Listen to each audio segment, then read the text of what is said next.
감사합니다. 1월 마지막 주 저희들에게 주시는 생명의 말씀은 로마서 7장 6절에서 9절 말씀입니다. 로마서 7장 6절에서 9절 말씀 다 찾으신 줄 알고 다 같이 한 목소리로 봉독하겠습니다. 시작. 이제는 우리가 의무였던 것에 대하여 죽었으므로 율법에서 벗어났으니 이러므로 우리가 영의 새로운 것으로 섬길 것이요 율법 조문의 무언 것으로 하지 아니할 것이다. 그런즉 우리가 무슨 말을 하리요? 율법이 죄냐? 그럴 수 없느니라.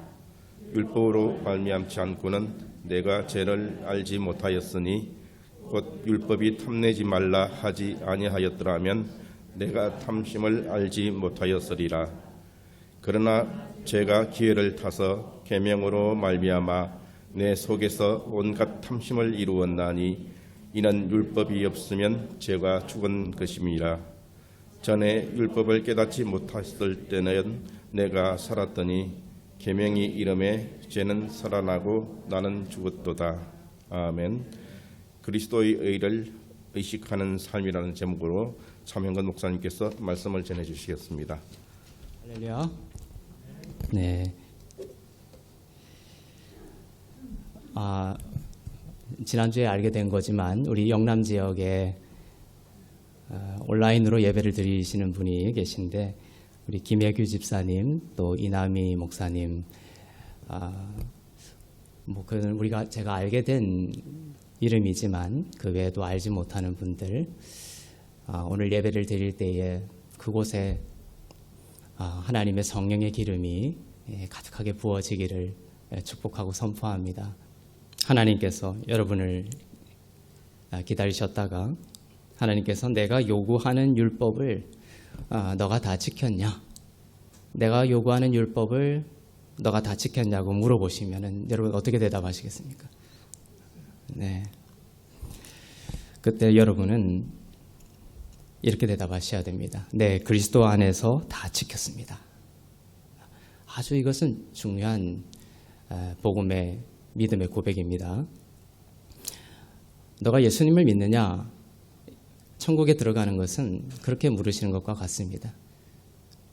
너가 예수님을 믿느냐? 이 말은 다른 말로는 너가 모든 율법을 다 지켰냐? 이렇게 묻는 것과 같습니다. 그래서 하나님께서 천국 문 앞에서 여러분을 보시고 내가 요구하는 모든 율법을 너가 다 지켰느냐 물으실 때 그리스도 안에서 내가 다 지켰습니다. 이렇게 담대히 고백할 수 있는 여러분 되시길 바랍니다.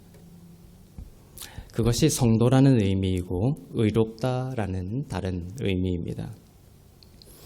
우리는 지난 시간에 우리에게 영생이 주어졌고 우리에게 필요한 것이 영생, 곧 하나님의 생명이라는 것을 깨달았습니다. 하나님의 생명이 여러분의 삶에 흐르기를 원합니다. 나는 부활이요 생명이라고 하셨습니다. 주님은 하나님의 생명이 여러분을 살리기를 원합니다. 이처럼 하나님은 여러분이 죽어가기를 원하시는 분이 아닙니다. 하나님은 자녀들인 여러분이 하나님의 생명을 받아서 살아나기를 원하시는 분이십니다. 그런데 이 생명과 관련해서 우리 자신에게 질문 하나를 던질 필요가 있습니다. 우리가 삶을 살아가면서 죄와 의 가운데 무엇을 더 의식하며 살아가느냐라는 질문입니다. 여러분은 살아가면서 죄를 더 의식하며 살아갑니까? 아니면 예수 그리스도 안에서 하나님께서 선물로 주신 하나님의 의를 더 의식하며 살아갑니까? 여러분이 여러분의 죄를 늘 찾아내려고 하고 아주 작은 죄까지도 찾아내어서 그것을 의식하고 자신의 정체성으로 동일시하면서 살아가는 것에 혹시 익숙해져 있지는 않습니까? 이것은 태어나면서 누가 가르쳐주지 않아도 육신의 죄를 잊고 태어나는 모든 사람들의 육신의 경향입니다. 자신 안에 있는 그 죄를 자꾸만 찾아내고 그 다음에 그것을 자기와 동일시하려고 하는 그런 모습이죠. 아니면 내가 죄인이었지만 이제 그리스도 안에서 하나님의 의가 되었음을 더욱 의식하며 살아가고 있습니까?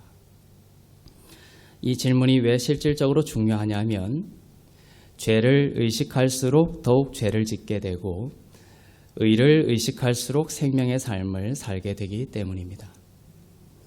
끝없이 나의 죄를 찾아내서 나는 이런 이유로 죄인이고 저런 이유로 죄인입니다라는 이러한 신앙은 좋아 보이는 것 같지만 태산 같은 죄를 더욱 만들어내게 되죠.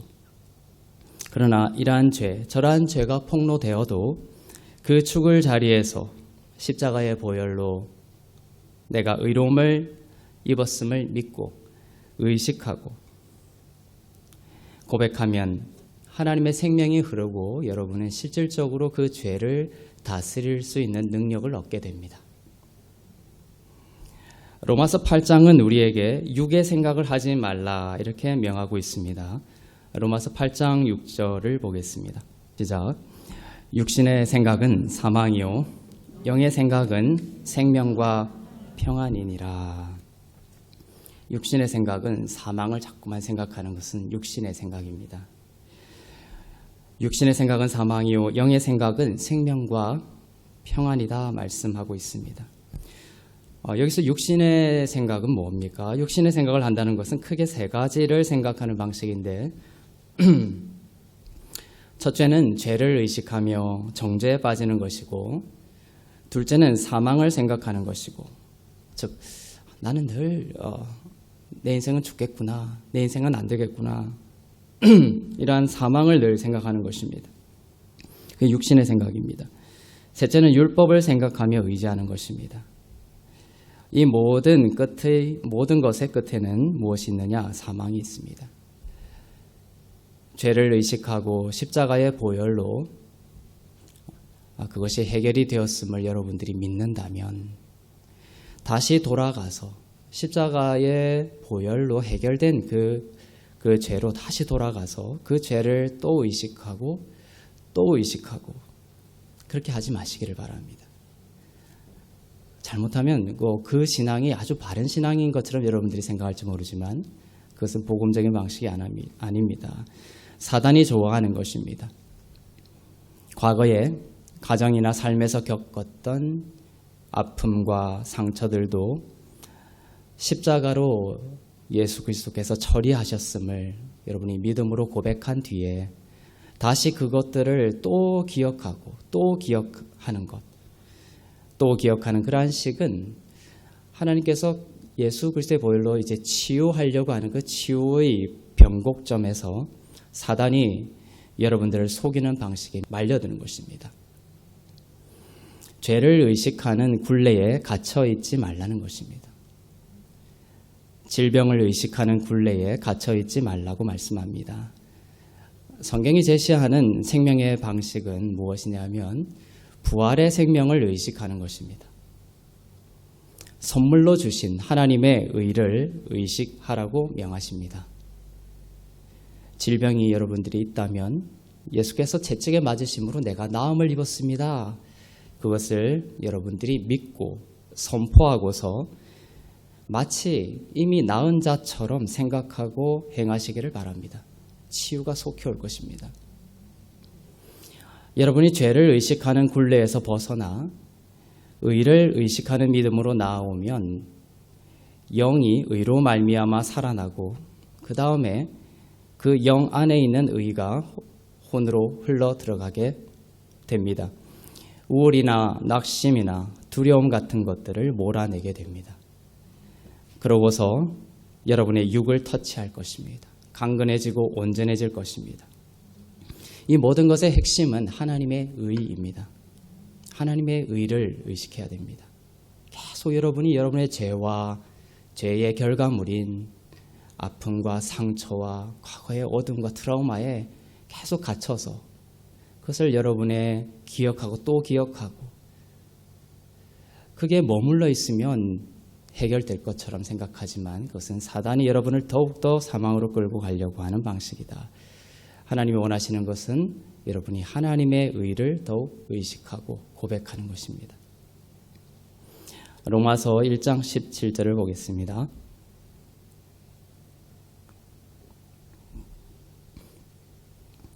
시작. 복음에는 하나님의 의가 나타나서 믿음으로 믿음에 이르게 하나니 기록된 바 오직 의인은 믿음으로 말미암아 살리라 함과 같으니라.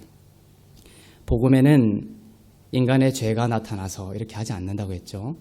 복음에는 반드시 무엇이 나타나야 되느냐? 하나님의 의가 나타난다. 복음을 전한다라고 전도하면서도 계속 너는 죄인이야 죄인이야 거기서 그친다면 복음이 아니라는 것입니다. 복음은 너가 죄인임에도 불구하고 예수의 피로 하나님의 의가 되었다라는 것을 선포하는 것이 복음입니다.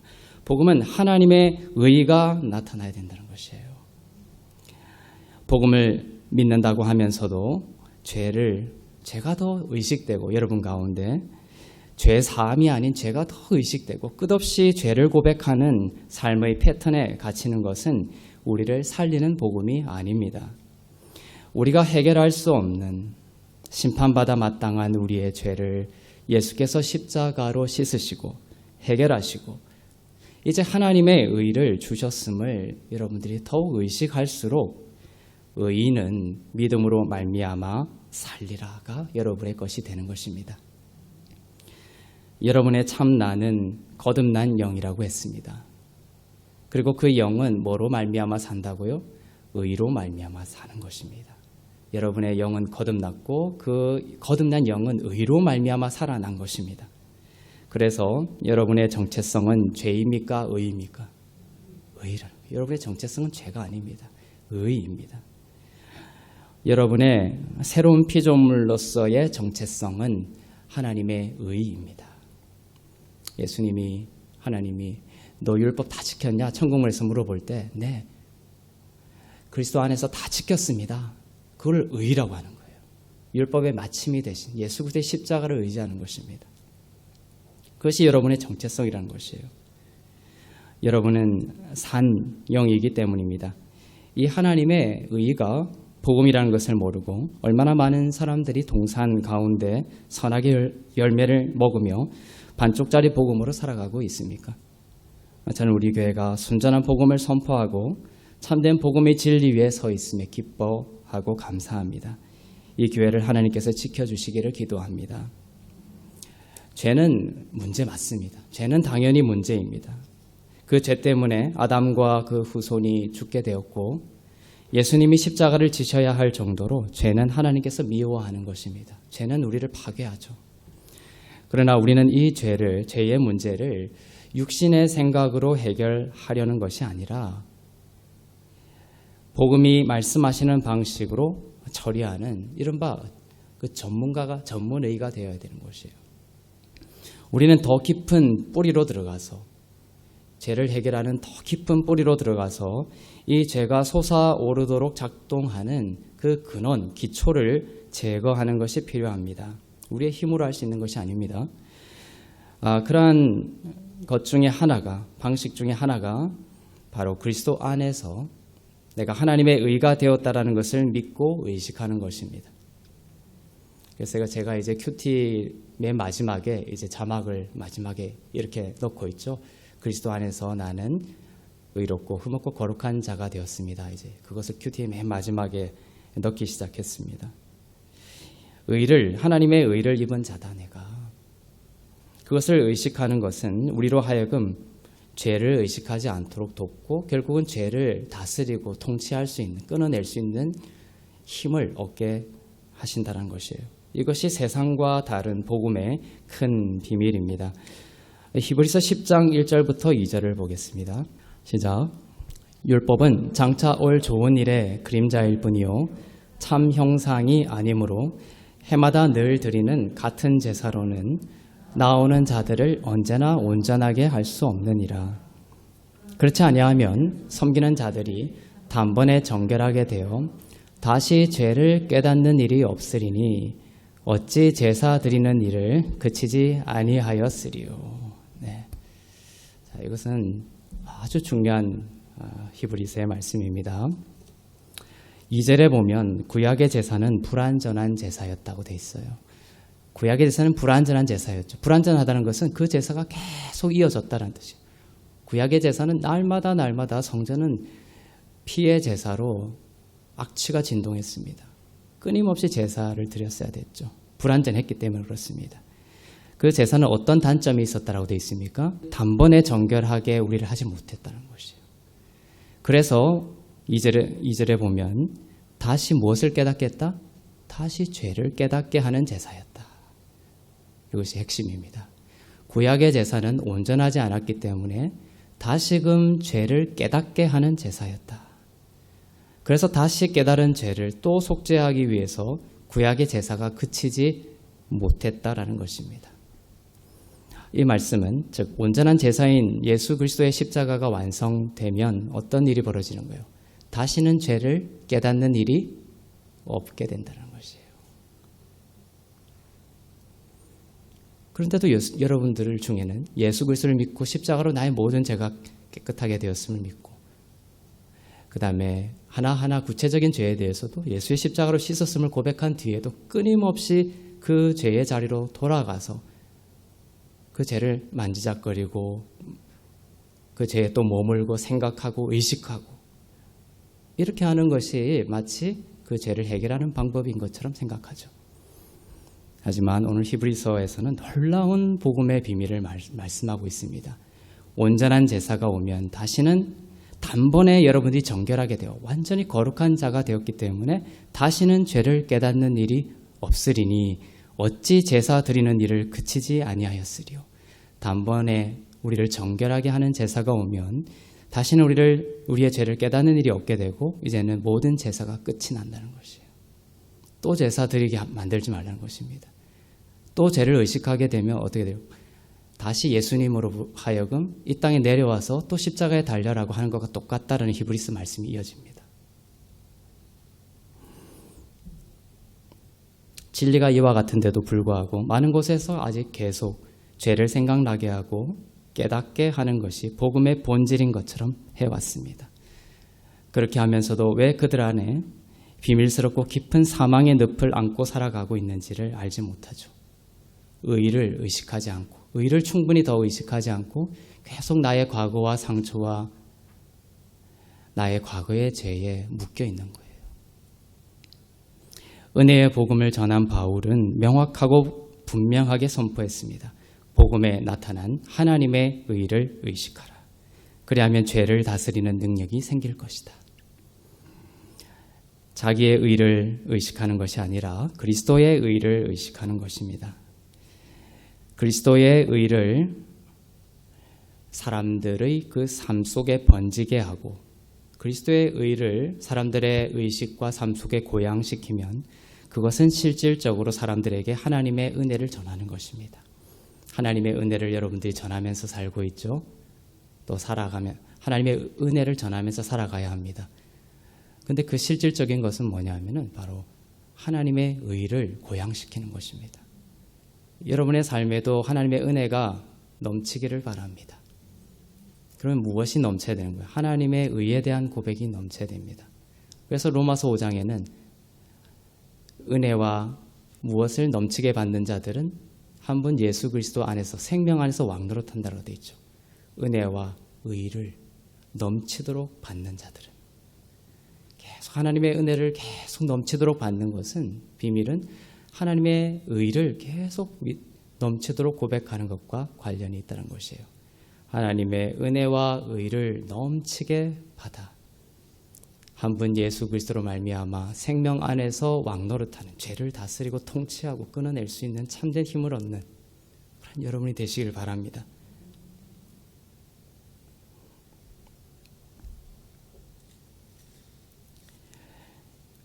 하나님의 의는 하나님의 생명이 흘러가고 나타나게 하는 능력이 됩니다.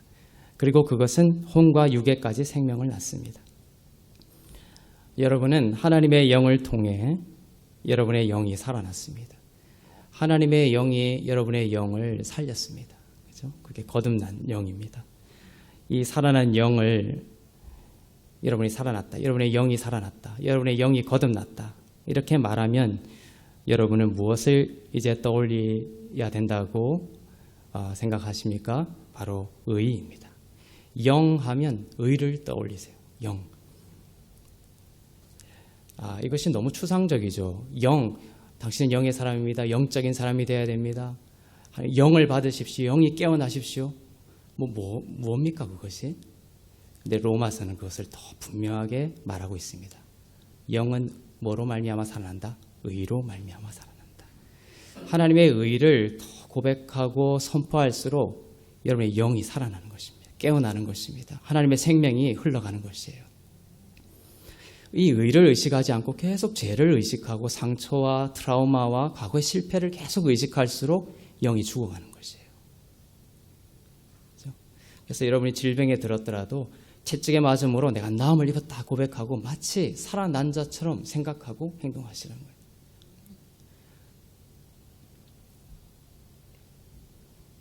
영 하면 떠올려야 할 것이 하나 더 있는데 그것은 율법에서 벗어났다는 것입니다. 두 가지를 말하려고 하는 것입니다. 하나는 의를 의식하는 것. 두 번째는 율법에서 벗어났다는 것입니다. 자, 이것이 이 두 가지가 중요한 이유가 뭐냐면 이 두 가지가 우리를 괴롭히는 것이에요. 여기에 대한 고백과 믿음이 없음으로 인해서 우리의 삶이 어둠을 자꾸만 경험하는 것입니다. 하나님의 생명을 막아서는 것이에요. 그러나 오늘 설교를 통해서 분명하게 여러분의 믿음의 고백으로 자리 잡기를 바랍니다. 여러분의 영이 살아나기를 원합니다. 첫째는 하나님의 의를 의식하라. 두 번째는 율법에서 벗어났다는 것입니다. 율법에 벗어났다는 것을 기억하기를 바랍니다. 율법에 대해 죽었다라는 것입니다. 율법의 마침이 믿는 자들의 것이 되었다라는 것입니다. 예수님이 모든 율법을 완전하게 마치신 그것이 여러분의 것이 되었습니다. 그래서 우리가 입은 의는 다른 말로는 모든 율법을 다 지킨 것과 같이 여러분을 바르게 보신다라는 것입니다. 나는 하나님의 의를 입었습니다. 그 고백은 바로 내가 그리스도 안에서 모든 율법을 다 마친 것처럼 하나님이 나를 바라보신다, 대우하신다라는 것입니다. 로마서 7장 6절을 보겠습니다. 시작. 이제는 우리가 얽매였던 것에 대해 죽었으므로 율법에서 벗어났으니 이러므로 우리가 영의 새로운 것으로 섬길 것이요 율법 조문에 묵은 것으로 아니할지니라. 분명하게 말하고 있죠. 우리는 이제 율법에서 벗어났습니다.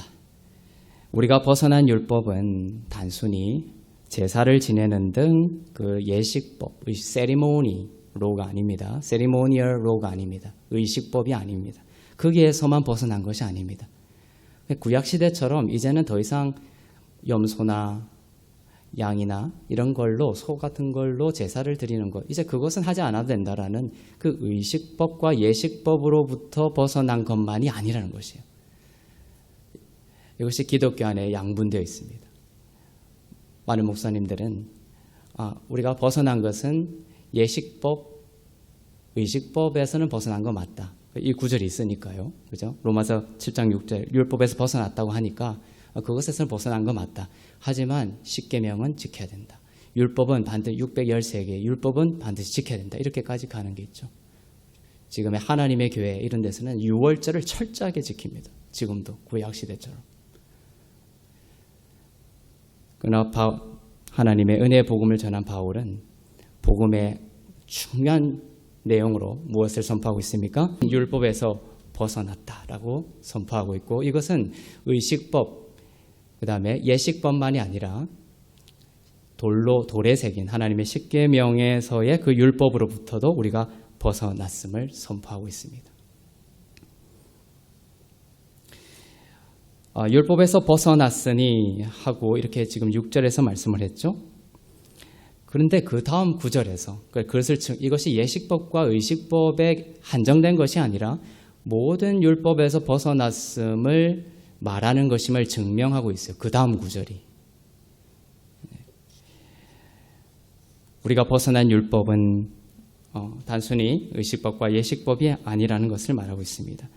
그 다음 9절에 보면 십계명의 한 부분을 이야기함으로써 벗어난 율법이 십계명의 그 모든 것까지도 포함한다는 것을 말하고 있습니다. 탐내지 말라고 하라는 그 십계명의 예시를 들면서 앞에서 6절에서 말한 우리가 벗어난 율법이 십계명까지도 포함하는 것임을 분명하게 이야기하고 있습니다. 그 다음 구절 볼까요? 로마서 7장 7절을 보겠습니다.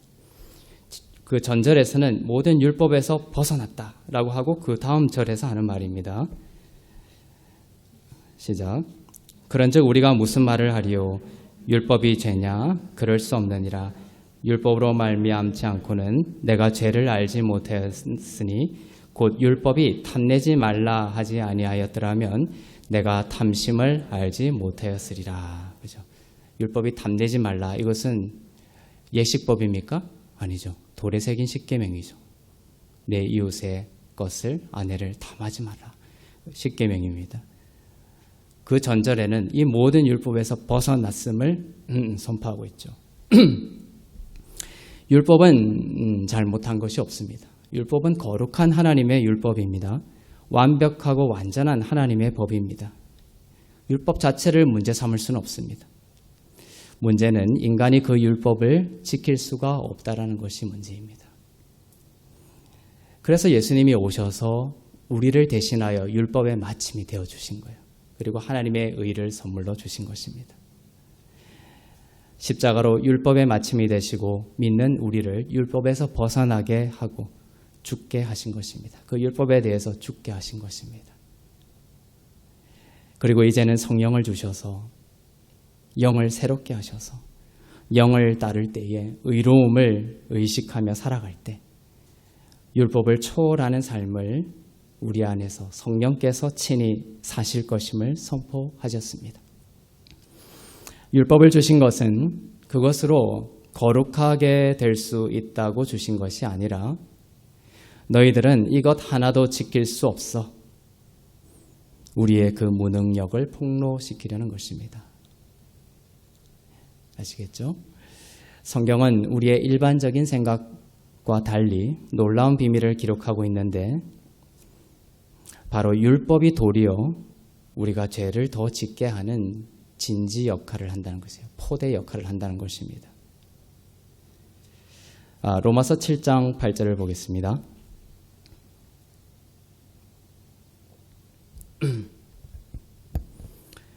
시작. 그러나 죄가 기회를 타서 계명으로 말미암아 내 속에서 온갖 탐심을 이루었나니 이는 율법이 없으면 죄가 죽은 것임이라. 내 속에 온갖 탐심이 일어났다. 이렇게 바울이 말하면서 바울은 그 탐심이 무엇 때문에 일어났다라고 기록하고 있습니까? 계명으로 말미암아. 제가 어떤 기회를 포착하는데 무엇으로 내 속에 탐심이 이루어졌다고요? 계명으로 말미암아. 율법으로 말미암아 탐심이 도리어 내 안에 폭발했다는 거예요. 율법이 없었으면 그것이 올라오지 않았을 것인데 율법이 개입됨으로써 내 안에 탐심이라는 것이 올라와 버렸다는 것이에요. 이것을 아는 것이 전문의와 같은 거예요. 복음을 두리뭉실하게 알아서는 안 됩니다. 계속해서 내가 왜 이렇게 절뚝거리지? 이것이 아니라 분명하게 이 바울의 복음, 은혜의 복음을 알고 이 죄를 자꾸만 올라오게 하는 것이 무엇인지 그 근본적인 뿌리를 바울이 뭐라고 이야기하는지를 분명히 인식해야 합니다. 계명으로 말미암아. 계명으로 말미암아 내 속에 온갖 탐심을 이루었다라고 합니다. 그렇죠? 잘 놀고 있다가도 뭐 10개의 문이 있는 그러한 어떤 공간이 있더라도 잘 놀다가도 어떤 한 사람이 와서 저기 한 문은 절대로 열지 마라 하면 그때부터 내 안에 뭡니까? 저 문을 열어야 된다라는 탐심이 폭발하기 시작하는 거예요. 아시겠죠? 아이들도 얼마나 하나님의 생명력으로 살다가 자라면서 뭡니까? 그 문을 절대 열지 마라는 계명들이 삶 속에 계속 주입되죠. 그러면서 아이들의 생명력이 점점 죽어가는 것이에요. 그와 같은 이치입니다. 선악과는 절대로 따먹지 말라. 이런 율법이 개입되니까 뭡니까? 사람이 넘어져 버리는 것이에요. 8절에서 보면 방금 읽은 8절에 보면 죄가 기회를 타서라는 부분이 나오죠. 기회를 타서 계명으로 말미암아 내 속에서 온갖 탐심을 이뤘다. 이것이 헬라어로는 아포르메라는 헬라어입니다. 아포르메. 그래서 8절은 원문으로는 이렇게 해석이 됩니다. 죄가 계명을 아포르메 삼아서 내 속에 온갖 탐심을 이루었다. 죄가 계명을 아포르메 삼았다라는 거예요. 그러면 아포르메가 무슨 뜻이냐면 이 전쟁에서 쓰는 용어인데 전쟁에서 작전이나 공격이 나오는 그 베이스를 말합니다. 작전이나 공격이 시작되는 지점을 아포르메라고 합니다. 전쟁에서 대포를 쏘는 그 진지라든지 비행기가 뜨는 비행장이라든지 그 기초 진지를 아포르메라고 합니다. 공격이 시작되는 지점입니다. 즉 죄가 율법을 아포르메 공격 진지 삼아서 내 속에 온갖 탐심을 이루었다라는 것입니다. 율법이 있음으로 해서 탐심이 격발되었다라는 것이에요. 여러분이 이 공격을 죄의 공격을 멈추려면 방어하려면 이제 여러분은 어떻게 하시겠습니까? 날아오는 탐심, 수많은 탐심, 예를 들면 그것 하나하나를 다 제거하려고 방어하려고 하는 것이 근본적인 방법이겠습니까? 아니면 그 아포르메 공격 진지를 파괴시키는 것이 방법이겠습니까? 대포를 쏘는 그 진지를 파괴시키는 것이 근원적인 방법이겠죠. 그래서 8절 후반부에 무엇이라고 기록이 되어 있습니까? 이는 율법이 없으면 죄는 죽은 것이라. 죄를 죽게 만드는 것. 우리 삶에서 추방하고 생명력을 잃게 하는, 죄가 활동하지 못하게 하는, 죽게 만드는 것은 뭐다? 율법이 없으면. 근데 율법은 엄연히 살아있죠. 하나님의 율법이. 그래서 예수님이 오셔서 우리로 하여금 율법에 대해서 죽게 만드셔서 죽음을 선포하신 거예요. 우리 안에 번뜩이는 죄들을 죽게 하는 복음적인 방법은 바로 율법이 없으면입니다. 율법에 대하여 죽게 하신 거예요. 예수 그리스도의 십자가로 그 율법을 못 박으시고 우리로 하여금 율법에 대하여 죽게 하신 것입니다. 우리는 죄에 대해 죽은 자라고 말씀하십니다. 우리는 죄에 대해서 죽은 자이죠. 그리고 하나님께 대하여는 살아난 자입니다.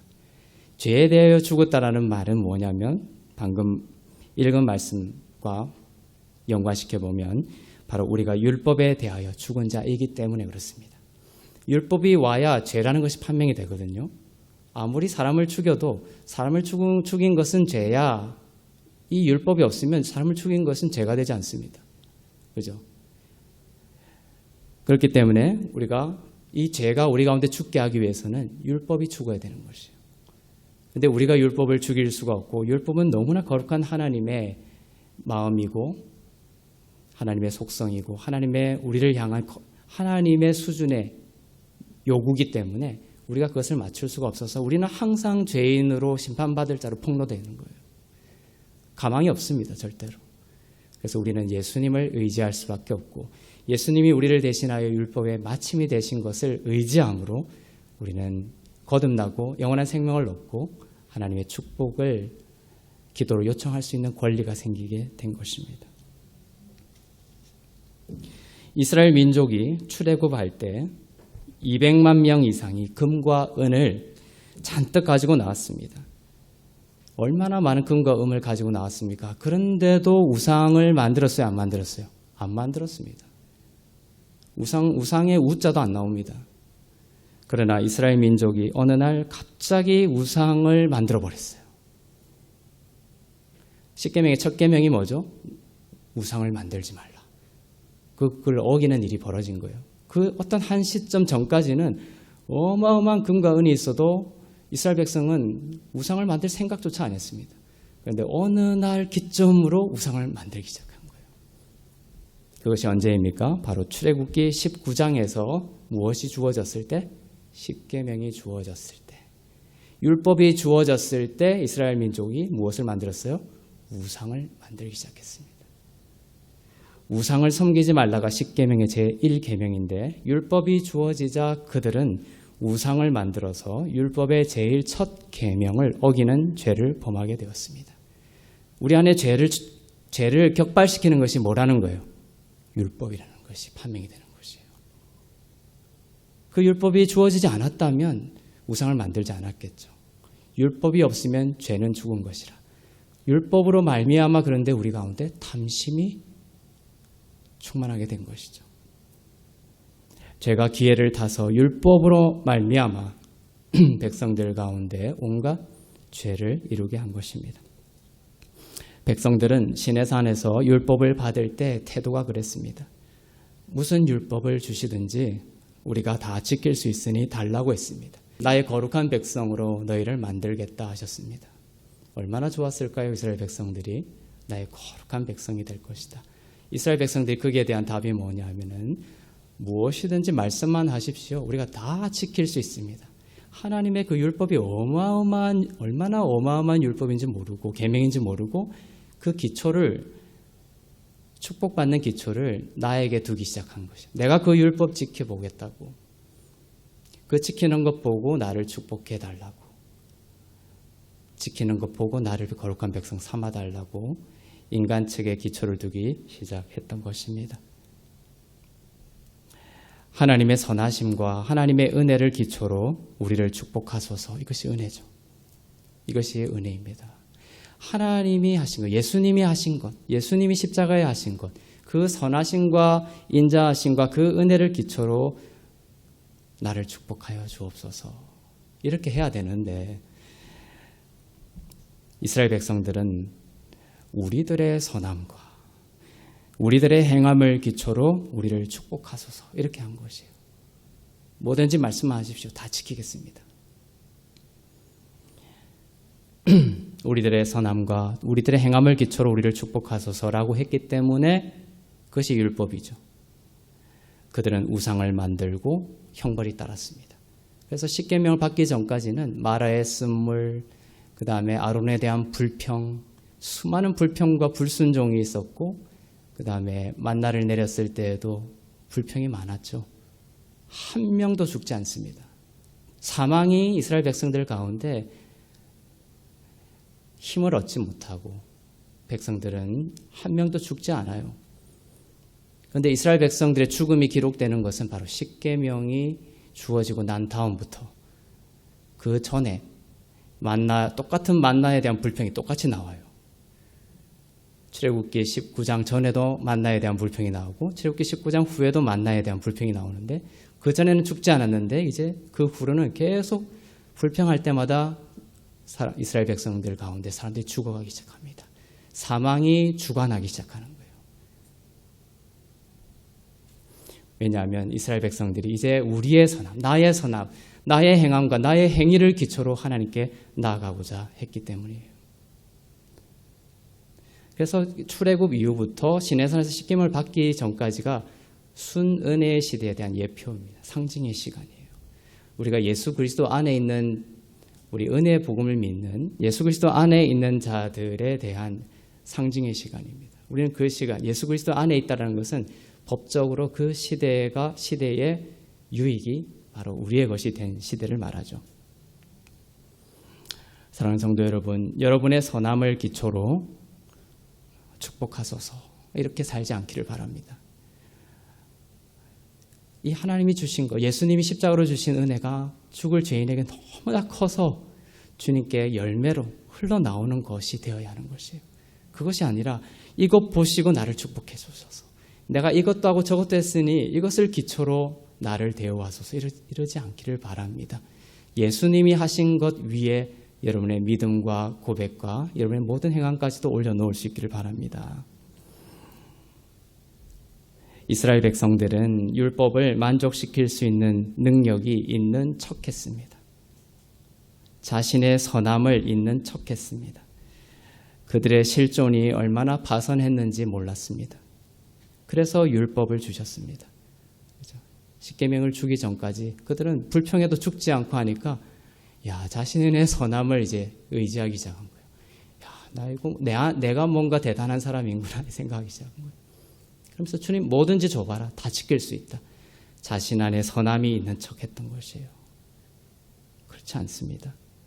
그래서 하나님은 이스라엘 백성들에게 율법을 주셨고 그것으로 의로워지라고 주신 것이 아니라 그죠?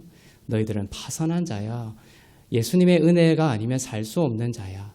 아담이야, 흙이야. 하나님의 생명 없이는 살 수 없어. 너희의 죄로 사는 것이 아니야 라는 것을 가르쳐 주시려고 율법을 주신 거예요.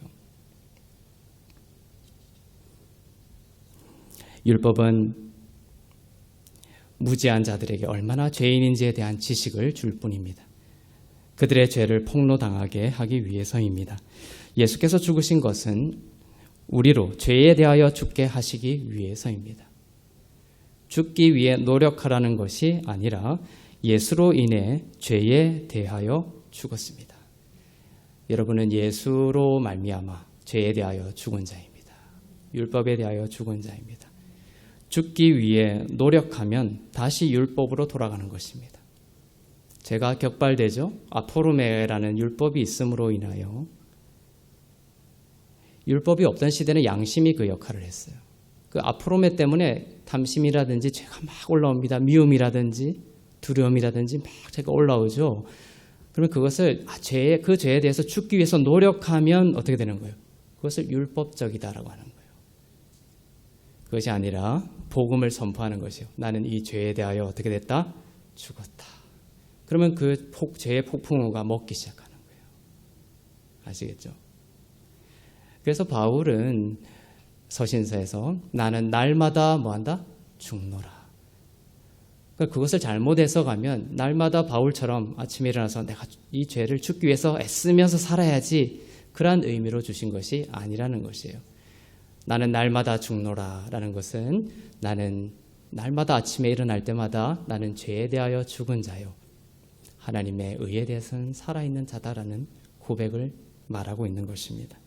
왜냐하면 여러분이 아침에 일어날 때부터 벌써 사단은 대기하고 있다가 죄를 격발시키고 그 죄를 자기의 노력으로 억누르고 해결하고 그렇게 하라고 여러분을 충동질하죠. 두려움이 삶에 대한 두려움이 막 올라올 때 이것도 하고 저것도 해서 그것을 멈춰보려고 노력하게끔 만듭니다. 그러면 그렇게 따라가면 그 아포르메에 걸려 넘어지는 거예요. 그것이 아니라 나는 그리스도 안에서 의로운 자입니다. 나는 죄에 대해서 죽은 자입니다. 율법에 대하여 죽은 자입니다. 이제 나는 나의 어떠함에도 불구하고 하나님의 거룩한 백성이 되었고 하나님의 선하심과 인자하심을 기초로 나는 하나님께 용납된 자입니다. 사랑받는 자입니다. 그 고백으로 아침을 시작해야 하는 것입니다. 말씀을 마치며 저는 여러분이 하나님의 생명으로 살아가기 위해서 성경이 제시하는 두 가지를 여러분들이 늘 의식하며 살아갈 것을 정리하면서 권면하기를 원합니다. 뭐라고 했습니까? 첫째는 죄에 대하여 죽었고 율법에 대하여 나는 죽었다. 죄와 율법에 대하여 죽었음을 믿고 의식하시기를 바랍니다. 둘째는 나는 그리스도 안에서 의로운 자이다. 의에 대해 살아났고 하나님의 의가 되었음을 믿음으로 고백하고 의식하기를 바랍니다. 아담이 죄를 택하고 율법을 택하면서 사망이 왔죠. 하나님이 아담에게 이 선악과를 따먹으면 반드시 죽으리라. 무트 타무트. 무트가 두 번 반복이 되죠. 그래서 반드시 죽는다라는 것을 말씀한 거예요. 무트가 죽음이거든요. 근데 그것은 반드시라는 것을 강조용법이기도 하지만 무트 타무트라는 것은 점점 죽어가다가 결국 완전히 죽는다는 뜻이에요. 선악과를 따먹고 바로 안 죽었죠, 아담이. 안 죽네, 괜찮네, 이것이 아닌 거예요. 계속 율법 아래 있음으로 말미암아 아담은 죽어가다 결국 죽지 않게 만들어진 아담이 결국 죽어버린 거예요. 죽고 죽어가다가 930살에 죽고 말았습니다. 반드시 죽을 것이라는 선고를 받고서 긴 시간이 흐른 뒤에 결국 죽었죠. 이처럼 여러분들이 그리스도 안에서 내가 의로운 자입니다. 나는 죄에 대해서 죽고 율법에 대해서 죽고 하나님의 의가 되었습니다라는 것을 우리는 날마다 선포합니다. 이것을 선포하고 나서 내 삶에 달라진 것이 없네? 왜 갑자기 확 바뀌지가 않지? 그것이 아니라는 거예요. 무트 타무트와 같은 그 역전 현상이 일어난 거예요. 그것을 계속 고백하다 보면 뭡니까? 결국은 살아나게 되는 것이에요. 양으로 생명을 얻고 더 풍성히 얻게 하려 함이라. 같은 구조로 되어 있죠. 죽어가다가 죽게 될 것이다. 무트 타무트. 예수님이 오셔서는 뭐라고 하셨습니까? 나를 의지하는 자는 양으로 생명을 얻고 더 풍성히 얻게 한다. 나는 그리스도 안에서 의로운 자입니다를 고백하고 무슨 아무 변화가 없다고 해서 멈추지 않기를 바랍니다. 고백하고 고백하다 보면 살아나고 살아나다가 결국 하나님 손에 쥐고 있는 그 생명의 온전함을 맛보게 될 것입니다. 치유가 올 것이에요. 여러분의 삶 가운데 이처럼 두 가지, 바로 죄와 율법에 대해서 죽었음을 의식하고 또 의에 대해서 살아있음을, 하나님의 의를 의식하는 삶을 살아서 하나님의 그 놀라운 생명이, 부활의 생명이 여러분 삶 가운데 충만한 그러한 한 해가 되기를 주님의 이름으로 축원합니다. 기도하겠습니다.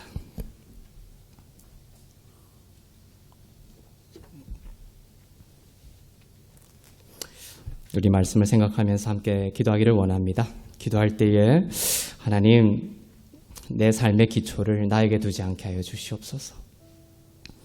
내 삶이 두렵고 흔들릴 때에 다시금 나의 지식과 나의 경력과 나의 그 행함을 기초로 하나님께 나아가려고 했던 그 육신의 생각을 내려놓게 하여 주시옵소서. 이스라엘 백성들처럼 하나님 무엇이든지 줘 보십시오. 내가 다 지킬 수 있습니다. 나의 인간적인 무엇을 보시고 나를 대우하옵소서. 그러한 율법적인 생각을 내려놓게 하여 주시옵소서. 나에겐 선함이 없습니다. 나에게는 아무런 선함이 없습니다. 하지만 그리스도께서 나를 대신하여 율법의 마침이 되시고 십자가의 보혈의 능력으로 나의 모든 죄를 씻으시고 주홍같이 붉은 죄를 씻으시고 이 자격 없는 자를 하나님 십자가의 보혈로 하나님의 자녀로 삼아주신 은혜가 감사합니다. 거듭날 때뿐만 아니라 주님을 만나는 그날까지 살아가는 이 땅에서의 모든 시간들도 은혜 의존적인 삶이 되기를 원합니다. 오직 예수님의 은혜만을 바라보며 예수께서 하신 일 가운데 나의 믿음의 기초를 두고 나의 생명을 의탁하는 은혜의 삶이 될 수 있도록 인도하여 주시옵소서. 어둠과 죄가 나를 괴롭힐 때마다 나의 힘으로 그것을 해결하려고 하는 삶이 아니라 예수의 십자가가 마쳤습니다. 다 이루었다 하신 예수 그리스도의 그 선포를 믿음으로 받고 고백하게 하여 주시옵소서. 우리의 삶 가운데 이 두 가지의 의식이 고백되어지게 하여 주시옵소서. 죄에 대하여 율법에 대하여 죽었음을 고백하게 하여 주시고 하나님의 의에 대하여 살아난 자, 그리스도 안에서 내가 하나님의 의가 되었음을 고백하는, 의식하는 삶이 되게 하여 주시옵소서. 그 가운데 죄를 다스리는 능력을 주님께서 주시고 또한 하나님의 생명이 우리의 삶 가운데, 가정 가운데, 자녀 가운데 흘러가는 귀한 하나님의 생명이 충만한 삶이 될 줄로 믿습니다.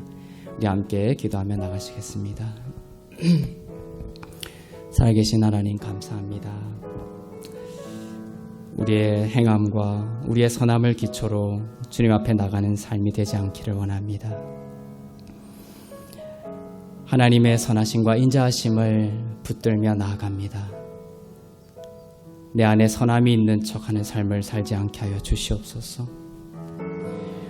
주님 안에만 참된 선함이 있으며 주님만이 내가 의지할 산성이시고 주님만이 흔들리는 나의 삶을 지지할 수 있고 지켜줄 수 있는 구원의 반석이 되심을 고백하며 나아갑니다. 하나님, 나의 가정을 흔들리지 않는 예수 그리스도의 완성된 공로 위에 올려놓습니다. 나의 자녀를 예수님이 하신 일 위에 올려놓습니다. 비바람이 불고 창수가 나고 모든 것이 다 무너져도 예수님이 십자가로 이루신 그 완전한 그 공로는 흔들리지 않고 우리를 날마다 새롭게 하고 우리에게 날마다 풍성한 하나님의 생명을 공급해 주시며 예수 그리스도를 닮아가게 하실 줄로 믿습니다. 주님 일하여 주시고 죄에 대하여 율법에 대하여 죽었음을, 또한 하나님의 의에 대하여 살아있음을 고백하며 살아가는 진리의 말씀을 붙드는 은혜의 복음 안에 살아가는 하나님의 백성들 다 되게 인도하여 주시옵소서. 올 한 해를 주님 손에 의탁합니다. 기름 부어 주시옵소서. 예수님만이 우리의 삶의 전부가 되게 하여 주시고 예수님만 바라보고 주님만 향하고 주님만 나의 양식 삼는 한 해가 되게 하여 주시옵소서. 어떠한 큰 문제가 있어도 우리를 공격하는 어떠한 어둠의 공격이 있고 큰 장애물이 있더라도 예수님보다 높아지지 않게 하여 주시옵소서. 말씀으로 돌아가게 하여 주시고 하나님의 말씀을 선포할 때 거대한 어둠의 트럭이 멈추게 하여 주시옵소서. 주님 일하여 주시옵소서. 주님은 생명이요 부활입니다. 감사합니다. 사랑의 하나님 아버지, 내 삶과 운명의 기초를 내 안에 두지 않게 하시고 그리스도의 십자가에 두게 하신 은혜에 감사합니다. 내 속에 어둠과 죄가 나를 괴롭히고 나를 눈물 짓게 하고 나를 고통스럽게 하지만 빛으로 임하사 어둠과 사망을 의식하는 삶이 아니라 하나님의 의를 의식하는 인생이 되게 하옵소서.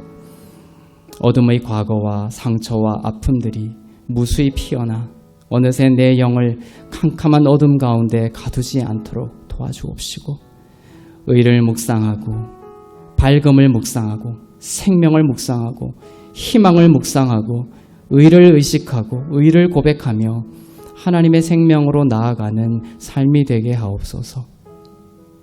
잠시 그 고백을 하고 그만두는 것이 아니라 늘 주님을 향하게 하시고 말씀을 붙잡게 하시고 영에 깨어있게 하여 주시고 의로운 자 되었음을 믿고 의식하고 고백하는 삶이 되게 하옵소서. 하나님의 생명이 필요합니다. 말씀을 놓치지 않게 하시고 그 말씀 안에서 주님을 만나고 영원을 만나고 안식을 만나고 의를 맛보고 영원한 생명을 누리는 인생 되게 하옵소서. 이 시간 육신의 질병으로 고통받고 있는 하나님의 자녀들 찾아가 주셔서 진리의 말씀을 선포하여 주시고 하나님의 살아있고 운동력 있는 말씀으로 그 모든 질병의 어두움을 끊어내시고 주께서 채찍에 맞으심으로 내가 나았음을 입었다. 그 고백으로 주님 일어설 때에 그 모든 육신의 어두움 가운데 하나님의 부활의 생명이 충만하도록 역사하여 주시옵소서. 모든 것이 하나님의 은혜임을 고백하며 드린 예물 위에 기름 부으시고 쓰이는 곳마다 복음이 전파되고 교회가 세워지고 하나님의 나라가 더욱 임하게 하여 주시옵소서. 감사드리며 이제는 우리 주 예수 그리스도의 은혜와 하나님 아버지의 사랑과 성령님의 위로 교통 새롭게 하심의 역사가 그리스도 안에서 주신 하나님의 의를 늘 믿고 의식하며 하나님의 생명 가운데 살아가기를 소망하는 그리스도 안에서 의롭고 흠없고 거룩한 교회 위에 선교사님들 위에 나라와 민족들 위에 이제부터 영원토록 충만하시기를 간절히 축원하옵나이다. 아멘. 주님의 높고 위대하심을 찬양하겠습니다. 주님의 높고 위대하심을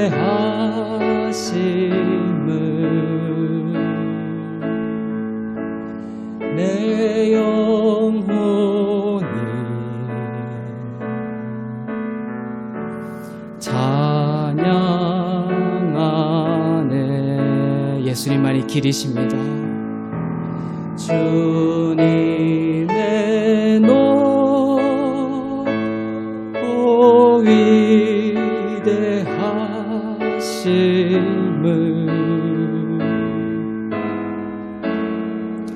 내 영혼이 찬양하네.